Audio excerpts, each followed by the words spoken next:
What's happening, people? Back with another reaction, back with some more Gyllene Tider, and we're returning to the 1980 self-titled album. Thank you again to Jeebus. And according to Google Translate, the next track in the playlist means The Last Time I Saw Annie. So obviously I won't be able to follow any narrative or scene setting here, and indeed I'm inclined to see it as a likely narrative, though one where there is reflection in the present, which is to say it sounds like someone talking to another person, referring to a past incident or period where he, or she I suppose, but I am inclined to think he, last saw this titular Annie. So yes, I don't quite know what to make of that. Obviously I will look forward to any insight people may have, but let's give it a listen. This is Gyllene Tider. The track is, according to Google Translate, The Last Time I Saw Annie, and it's from their 1980 self-titled album.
I could feel like we were still waiting for something.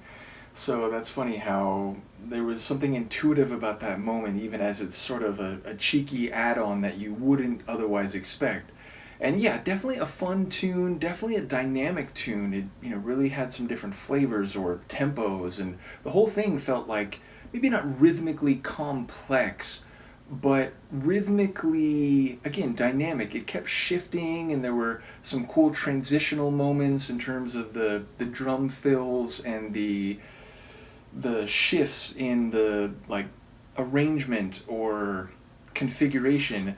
And yeah, so like at the beginning I was thinking, oh, this kind of reminds me of like a rock, almost like a bit country type of like singer-songwriter tune. I was thinking Dylan and maybe even a bit Bruce Springsteen. I'm still in the very early stages of that deep dive. Shout out to Michaela. But yeah, there's like some of his songs that I've already heard. They have this like there's guitar, there's some other instruments, and it feels like I'm just being told a story by the singer, which again here is in Swedish, so I don't quite know what the story is. But yeah, it had that like kind of throwback rock meets a bit of like country folk type of sound.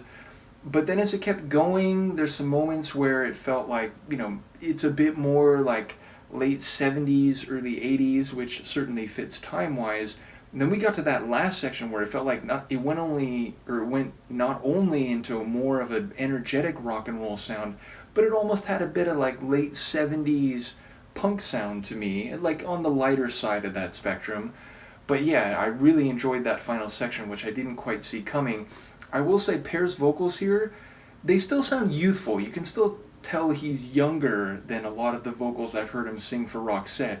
But it's closer to that, like a bit raspy, like a bit scratchy, but kind of passionate type of vocal delivery that I know through a number of his songs in Roxette's catalog. So yeah, there's been a couple previous to this where it's like, is that Pear? Like, maybe I can kind of recognize it. He certainly sounds youthful, and it feels like he's trying some different vocal stylings that I wouldn't associate with his singing in the Roxette catalog. But yeah, here it felt closer to what I know is coming in following years.